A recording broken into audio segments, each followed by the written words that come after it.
Good morning students. आज की online class में हमारा फर्स्ट चैप्टर है क्षितिज पुस्तक से नेताजी का चश्मा, जिसको मैं रीड कर रही हूँ। आप लोग ध्यान से सुनेंगे तो मुझे आशा है कि आपको अच्छी तरह से समझ में आ जाएगा, जिसके बाद आप इसके क्वेश्चन आंसर्स बड़े इजीली लिख पाएंगे। Please listen. हालदार साहब को हर 15वें दिन कंपनी के काम के सिलसिले में उस कस्बे से गुजरना पड़ता था।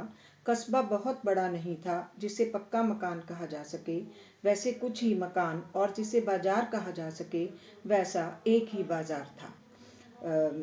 बच्चों, कस्बा एक शहर से छोटा होता है और उस कस्बे में शहर जितनी फैसिलिटीज़ नहीं होती हैं, इसलिए यहाँ डिस्क्राइब किया गया है कि उस कस्बे में क्या क्या था। जैसे कि कस्बे में एक लड़कों का स्कूल, एक लड़कियों का स्कूल, एक सीमेंट का छोटा सा कारखाना, 2 ओपन एयर सिनेमा घर और 1-2 नगर पालिका भी थी।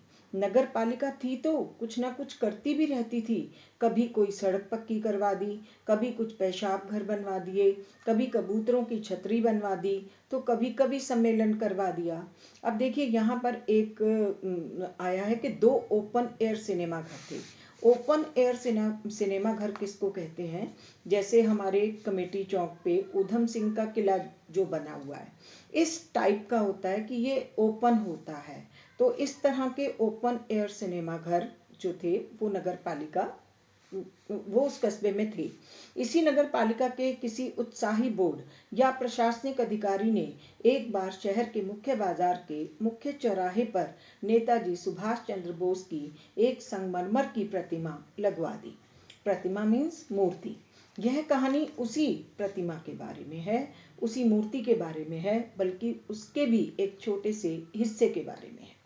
पूरी बात तो अब पता नहीं, लेकिन लगता है कि देश के अच्छे मूर्तिकारों की जानकारी नहीं होने और अच्छी मूर्ति की लागत, अनुमान और उपलब्ध बजट से कहीं बहुत ज्यादा होने के कारण काफी समय ऊहापोह और चिट्ठी पत्री में बर्बाद हुआ होगा और बोर्ड की शासनावधि समाप्त होने की घड़ियों में किसी स्थानीय कलाकार को ही अवसर देने का निर्णय किया गया होगा। और अंत में कस्बे के इकलौते हाई स्कूल के इकलौते ड्राइंग मास्टर, मान लीजिए मोतीलाल जी को ही यह काम सौंप दिया गया होगा, जो महीने भर में मूर्ति बनाकर पटक देने का विश्वास दिला रहे थे। फर्स्ट पैराग्राफ में एक क्वेश्चन आता है कि कस्बा कैसा था और उसमें क्या क्या था, नगर पालिका क्या क्या काम करवाती थी। इसी तरह से सेकंड पैराग्राफ में क्वेश्चन आता है कि किसको मूर्ति बनाने का कार्य दिया गया और ड्राइंग मास्टर को ही क्यों दे दिया गया। जैसा कि कहा जा चुका है, मूर्ति संगमरमर की थी, टोपी की नोक से कोट के दूसरे बटन तक कोई 2 फुट ऊंची, जिसे कहते हैं बस्ट, और सुंदर थी। नेताजी सुंदर लग रहे थे, कुछ कुछ मासूम और कमसिन, फौजी वर्दी में। मूर्ति को देखते ही दिल्ली चलो और तुम मुझे खून दो, मैं तुम्हें आज़ादी दूंगा वगैरह याद आने लगते थे। इस दृष्टि से यह सफल और सराहनीय प्रयास था। जब भी हम नेताजी सुभाष चंद्र जी की मूर्ति को देखते हैं तो उन्होंने जो 2 नारे दिए थे कि दिल्ली चलो, तुम मुझे खून दो, मैं तुम्हें आज़ादी दूंगा, उन्हें देखते ही वो याद आने लगते हैं। इन 2 नारों का क्वेश्चन भी आता है। केवल एक चीज की कसर थी जो देखते ही खटकती थी कि नेताजी की आंखों पर चश्मा नहीं था। यानी चश्मा तो था लेकिन संगमरमर का नहीं था। एक सामान्य और सचमुच के चश्मे का चौड़ा काला फ्रेम मूर्ति को पहना दिया गया था। हालदार साहब जब पहली बार इस कस्बे से गुजरे और चौराहे पर पान खाने रुके, तभी उन्होंने इसे लक्षित किया, मीन्स देखा, और उनके चेहरे पर एक कौतुक भरी मुस्कान फैल गई। वाह भाई, यह आइडिया भी ठीक है। मूर्ति पत्थर की लेकिन चश्मा रियल।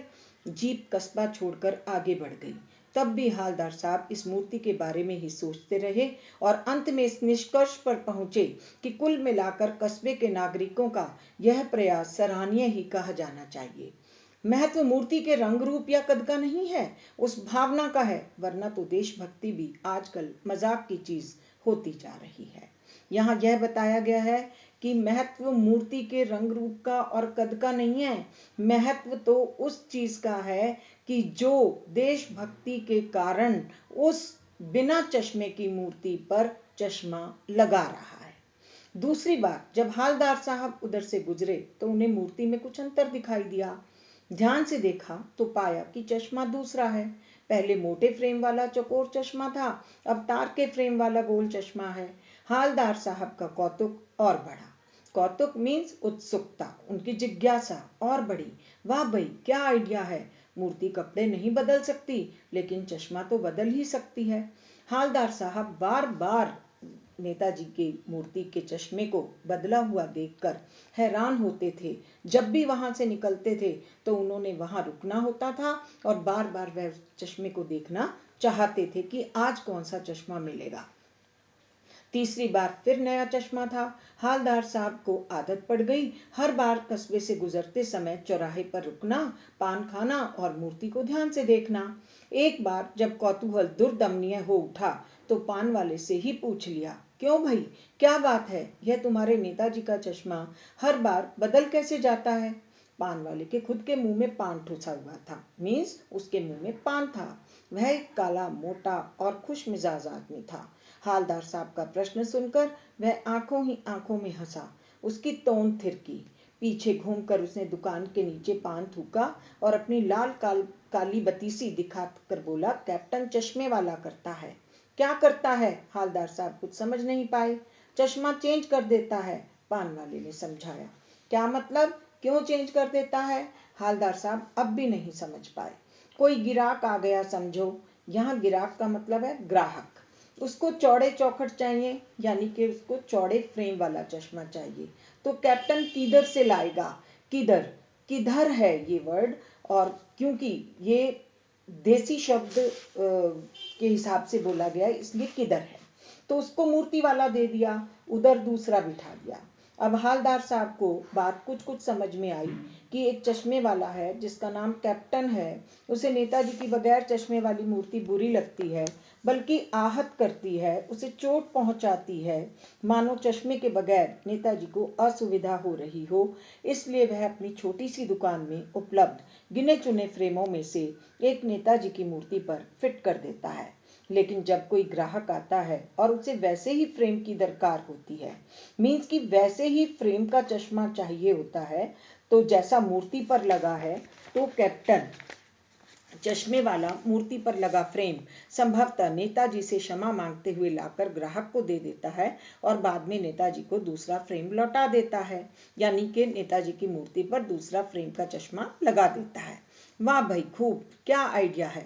लेकिन भाई, एक बात अभी भी समझ में नहीं आई कि हालदार साहब ने पान वाले से फिर पूछा, नेताजी का ओरिजिनल चश्मा कहाँ गया? पान वाला दूसरा पान मुंह में ठूस चुका था।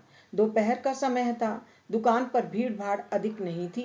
वह फिर आंखों ही आंखों में हंसा। उसकी तोंद थिरकी, कत्थे की डंडी फेंक पीछे मुड़कर उसने नीचे पीक थूकी और मुस्कुराता हुआ बोला, मास्टर बनाना भूल गया। पान वाले के लिए यह एक मजेदार बात थी, लेकिन हालदार साहब के लिए चकित और द्रवित करने वाली। देखिए, अभी हमने पान वाले के बारे में पढ़ा कि पान वाला कैसा था। पान वाला मोटा था, खुश मिजाज था, उसकी मजाक करने की आदत थी, वह बार बार पान खाता रहता था, हमेशा उसके मुंह में पान रहता था। ऐसा एक क्वेश्चन आपको आएगा कि पान वाले का रेखा चित्र प्रस्तुत करें।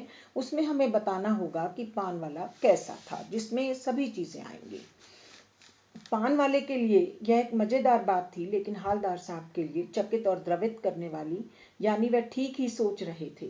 मूर्ति के नीचे लिखा, मूर्तिकार मास्टर मोतीलाल वाकई कस्बे का अध्यापक था। बेचारे ने महीने भर में मूर्ति बनाकर पटक देने का वादा कर दिया होगा, बना भी ली होगी, लेकिन पत्थर में पारदर्शी चश्मा कैसे बनाया जाए, कांच वाला, यह तय नहीं कर पाया होगा। या कोशिश की होगी और असफल रहा होगा, या बनाते बनाते कुछ और बारीकी के चक्कर में चश्मा टूट गया होगा, या पत्थर का चश्मा अलग से बनाकर फिट किया गया होगा और वह निकल गया होगा। उफ, हालदार साहब को यह सब कुछ बड़ा विचित्र और कौतुक भरा लग रहा था। इन्हीं ख्यालों में खोए खोए पान के पैसे चुकाकर चश्मे वाले की देशभक्ति के समक्ष नतमस्तक होते हुए वह जीप की तरफ चले, फिर रुके, पीछे मुड़े और पान वाले के पास जाकर पूछा, क्या कैप्टन चश्मे वाला नेताजी का साथी है? या आजाद हिंद फौज का भूतपूर्व सिपाही? यह क्वेश्चन भी पीछे है कि आएगा कि कैप्टन जो चश्मा लगाता था वह कौन था? वह नेताजी का साथी था या आजाद हिंद फौज का भूतपूर्व सिपाही था? पान वाला नया पान खा रहा था। पान पकड़े अपने हाथ को मुंह से 1.5 इंच दूर रोककर उसने हवलदार साहब को ध्यान से देखा, फिर अपनी लाल काली बत्तीसी दिखाई और मुस्कुराकर बोला, नहीं साहब, वो लंगड़ा क्या जाएगा फौज में? पागल है पागल। वो देखो, वो आ रहा है, आप उसी से बात कर लो, फोटो वोटो छपवा दो उसका कहीं। ऐसा कहना पान वाले को बिल्कुल भी शोभा नहीं देता, क्योंकि जो एक चश्मा लगाकर अपनी देशभक्ति प्रस्तुत कर रहा है, एक छोटा सा चश्मे वाला, उसका उसे मजाक नहीं उड़ाना चाहिए था। यह क्वेश्चन भी पीछे है। हवलदार साहब को पान वाले द्वारा एक देशभक्त का इस तरह मजाक उड़ाया जाना अच्छा नहीं लगा। मुड़कर देखा तो अवाक रह गए। अवाक में हैरान रह गए। एक बेहद बूढ़ा मरियल सा लंगड़ा आदमी, सिर पर गांधी टोपी और आंखों पर काला चश्मा लगाए, एक हाथ में एक छोटी सी संदूकची और दूसरे हाथ में एक बांस पर टंगे बहुत से चश्मे लिए अभी अभी एक गली से निकला था और अब एक बंद दुकान के सहारे अपना बांस टिका रहा था। तो इस बेचारे की दुकान भी नहीं, फेरी लगाता है। हवलदार साहब तो चक्कर में पड़ गए। पूछना चाहते थे, इसे कैप्टन क्यों कहते हैं? क्या यही इसका वास्तविक नाम है? लेकिन पान वाले ने साफ बता दिया था कि अब वह इस बारे में और बात करने को तैयार नहीं है। पाठ्यक्रम के पाठ के फर्स्ट क्वेश्चन भी पाठ का यही है कि कैप्टन वाले चश्मे वाले को कैप्टन क्यों कहा जाता था। ड्राइवर भी बेचैन हो रहा था, काम भी था। हवलदार साहब जीप में बैठकर चले गए। 2 साल तक हवलदार साहब अपने काम के सिलसिले में उस कस्बे से गुजरते रहे और नेताजी की मूर्ति में बदलते हुए चश्मे को देखते रहे। कभी गोल चश्मा होता तो कभी चकोर, कभी लाल कभी काला, कभी धूप का चश्मा, कभी बड़े कांचों वाला गोगो चश्मा, पर कोई ना कोई चश्मा होता जरूर। उस धूल भरी यात्रा में हवलदार साहब को कौतुक और प्रफुल्लता के कुछ क्षण देने के लिए। फिर एक बार ऐसा हुआ कि मूर्ति के चेहरे पर कोई भी कैसा भी चश्मा नहीं था। उस दिन पान की दुकान भी बंद थी, चौराहे की अधिकांश दुकानें बंद थीं। अगली बार भी मूर्ति की आंखों पर चश्मा नहीं था।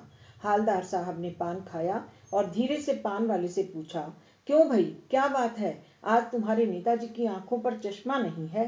पान वाला उदास हो गया। उसने पीछे मुड़कर मुंह का पान नीचे थूका और सिर झुकाकर अपनी धोती के सिरे से आंखें पोंछता हुआ बोला, साहब, कैप्टन मर गया। अब इस बात से यह पता चलता है कि एक समय था कि पान वाला कैप्टन का मजाक उड़ा रहा था और अब जब उसकी मृत्यु हो चुकी है तो उसकी आंखों में आंसू हैं और वह अपनी आंखें पोंछ रहा है, जिससे यह पता चलता है कि वह एक संवेदनशील व्यक्ति भी था। और कुछ नहीं पूछ पाए हवलदार साहब, कुछ पल चुपचाप खड़े रहे, फिर पान के पैसे चुकाकर जीप में आ बैठे और रवाना हो गए। बार बार सोचते, क्या होगा उस कौम का जो अपने देश की खातिर घर गृहस्थी जवानी जिंदगी सब कुछ होम कर देने वालों पर भी हंसती है और अपने लिए बिकने के मौके ढूंढती है। दुखी हो गए। 15 दिन बाद फिर उसी कस्बे से गुजरे। कस्बे से गुजरने से पहले ही ख्याल आया कि कस्बे की हृदय स्थली में सुभाष की प्रतिमा अवश्य ही प्रतिष्ठापित होगी, कि कस्बे के चौराहे में सुभाष की, नेताजी सुभाष चंद्र बोस जी की मूर्ति अवश्य होगी, लेकिन सुभाष की आंखों पर चश्मा नहीं होगा, क्योंकि मास्टर बनाना भूल गया और कैप्टन मर गया।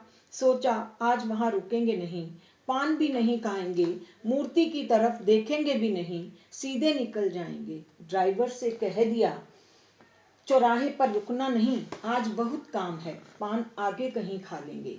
लेकिन आदत से मजबूर आंखें चौराहा आते ही मूर्ति की तरफ उठ गई। कुछ ऐसा देखा कि चीखे, रोको। जीप स्पीड में थी। ड्राइवर ने जोर से ब्रेक मारे। रास्ता चलते लोग देखने लगे। जीप रुकते न रुकते हवलदार साहब जीप से कूदकर तेज तेज कदमों से मूर्ति की तरफ लपके और उसके ठीक सामने जाकर अटेंशन में खड़े हो गए। मूर्ति की आंखों पर सरकंडे से बना छोटा सा चश्मा रखा हुआ था, जैसा बच्चे बना लेते हैं। हवलदार साहब भावुक हैं, इतनी सी बात पर उनकी आंखें भर आई। सरकंडा होता है पतली पतली लकड़ी की पीसेस, उनको बोलते हैं सरकंडा। और उस सरकंडे से चश्मा बनाया गया था जो पता चल रहा था कि यह बच्चों द्वारा बना हुआ है। बच्चों द्वारा उस बने हुए चश्मे को देखकर हालदार साहब भावुक हो उठे कि एक बड़े व्यक्ति ही नहीं, एक हमारे देश के नौजवान ही नहीं, हमारे देश के बच्चों में, हमारी भावी पीढ़ी में भी देशभक्ति की भावना कूट कूट कर भरी हुई है। अब मुझे लगता है कि जो प्रश्न अभ्यास के हैं उनके आंसर्स आप इजीली लिख पाएंगे। पहले आप अपनी पुस्तक से इस पाठ को दोबारा से पढ़ें, समझें, देखें और फिर आप उसके प्रश्न उत्तर लिखें। अभी हमने चैप्टर पढ़ा और अब मैं इसके जितने भी क्वेश्चन आंसर्स हैं मैं उनको डिस्कस करूंगी और आप ध्यान से सुनना तो आपको सारे क्वेश्चन समझ में आ जाएंगे। ठीक है। फर्स्ट क्वेश्चन इज, सेनानी ना होते हुए भी चश्मे वाले को लोग कैप्टन क्यों कहते थे? जो चश्मे वाला था वह कोई सेनानी नहीं था या कोई सेना में नहीं था, कोई ऐसा व्यक्ति नहीं था कि जिसके कारण उसे कैप्टन कहा जा सके। तो किस लिए उसे कैप्टन कहा गया? क्योंकि उसके अंदर देशभक्ति की भावना कूट कूट कर भरी हुई थी। उसी देशभक्ति के कारण वो नेताजी की बिना चश्मे वाली मूर्ति को देखकर परेशान हो जाता था, जिसके कारण अपने बेचने वाले चश्मों में से एक चश्मा मूर्ति पर लगा दिया करता था, इसलिए उसको लोग कैप्टन कहते थे। सेकंड क्वेश्चन इज, हालदार साहब ने ड्राइवर को पहले चौराहे पर गाड़ी रोकने के लिए मना किया था लेकिन बाद में तुरंत रोकने को कहा। हालदार साहब पहले मायूस क्यों हो गए थे? हालदार साहब पहले मायूस इसलिए हो गए थे क्योंकि उन्हें पता चल चुका था कि कैप्टन की तो मृत्यु हो चुकी है और जो नेताजी की मूर्ति है वो अब बिना चश्मे के मिलेगी क्योंकि चश्मा लगाने वाला कोई होगा नहीं, तो इसलिए मैं वहां नहीं जाना चाहता और इसलिए इस बात को सोचकर वो मायूस हो गए थे। सेकंड पार्ट इज, मूर्ति पर सरकंडे का चश्मा क्या उम्मीद जगाता है? जब हालदार साहब ने मूर्ति पर सरकंडे से छोटी छोटी लकड़ी की टुकड़ियों से बना हुआ चश्मा मूर्ति पर देखा तो क्या उम्मीद मतलब उनके मन में जागी? उनके मन में जागा कि एक हमारे देश के जो सभी भारतीय हैं उनके अंदर ही देशभक्ति की भावना नहीं बल्कि सभी लोगों के अंदर, छोटे छोटे बच्चों में भी देशभक्ति की भावना भरी हुई है, क्योंकि एक बड़ा व्यक्ति तो सरकंडे से चश्मा बनाकर नहीं लगाएगा, यह किसी बच्चे का ही काम होगा। इसीलिए वो भावुक हो गए थे और यही उम्मीद जगाता है कि हमारे देश के हर बच्चे बच्चे में देशभक्ति की भावना भरी हुई है। थर्ड क्वेश्चन इज, आशय स्पष्ट करें कि बार बार सोचते क्या होगा उस कौम का जो अपनी देश की खातिर घर गृहस्थी, जवानी, जिंदगी सब कुछ होम कर देने वालों पर हंसती है और अपने लिए बिकने के मौके ढूंढती है।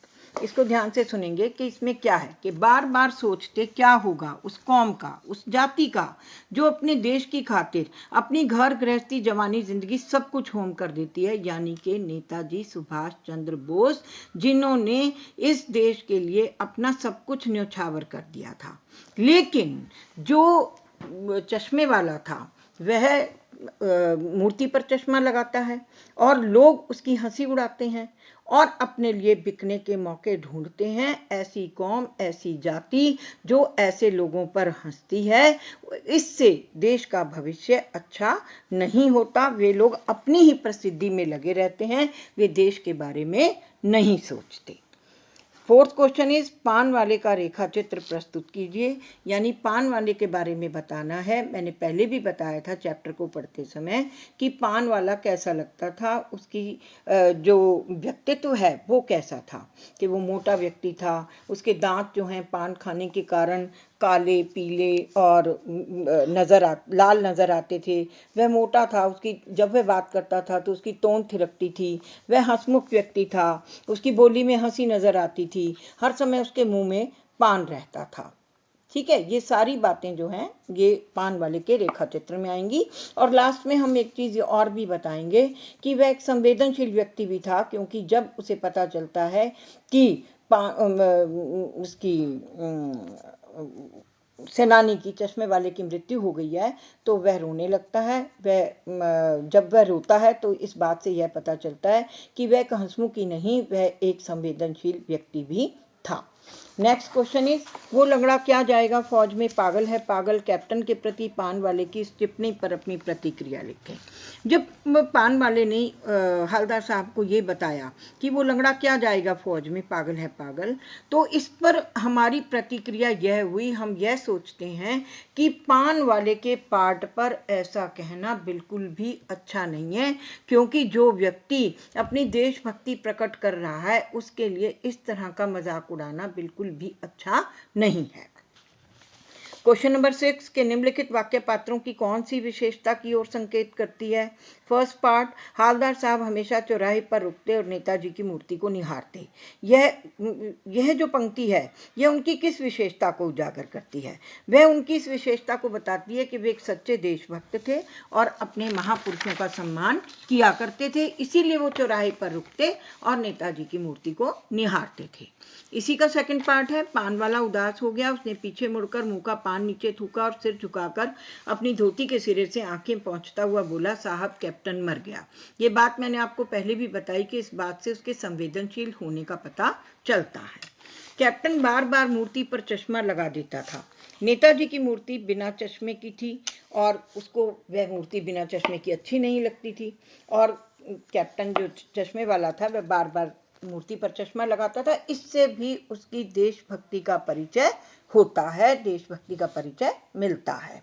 नेक्स्ट क्वेश्चन इज, जब तक हवलदार साहब ने कैप्टन को साक्षात नहीं देखा था तब तक उनके मानस पटल पर उसका कौन सा चित्र रहा होगा। अपनी कल्पना से लिखें कि जब तक हवलदार साहब ने कैप्टन को नहीं देखा था तो हवलदार साहब सोचते होंगे कि वह सेना में होगा, बड़ा रौबदार होगा, लंबा चौड़ा होगा, उसकी आवाज़ भारी होगी, वह कोई सेनानी होगा, हैं भूतपूर्व कोई सिपाही रहा होगा। ये सब बातें हमें इस आंसर में लिखनी है।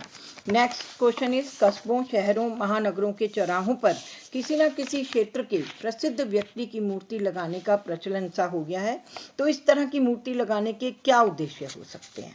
इस तरह की मूर्ति आपने भी देखा होगा कि हमारे भी शहर में जगह जगह मूर्ति लगी हुई हैं। हमारे छोटू राम चौक पर है, विश्वकर्मा चौक पर है। इस तरह की मूर्ति लगाने का उद्देश्य यह होता है कि आते जाते लोग उन महापुरुषों को देखें, उनके बारे में जानें, उनसे प्रेरणा लें, उनके गुणों को अपनाएं, उनके बताए गए मार्गों पर चलें, जिससे समाज में अच्छे कार्य होते रहें। आप अपने इलाके के चौराहे पर किस व्यक्ति की मूर्ति स्थापित कराना चाहेंगे और क्यों। भाई जो भी व्यक्ति आपको ऐसा लगता है कि जिससे हम प्रेरित हो सकें, हर बच्चा उसके बारे में लिखे कि भाई हम उसका नाम देना चाहेंगे, हम उसकी मूर्ति लगवाना चाहेंगे, ताकि हम उनके कार्यों को याद कर सकें, उनसे प्रेरित हो सकें और आगे आने वाली पीढ़ी को उनके बारे में बता सकें। नेक्स्ट पार्ट इज, उस मूर्ति के प्रति आपके एवं दूसरे लोगों के क्या उत्तरदायित्व होने चाहिए।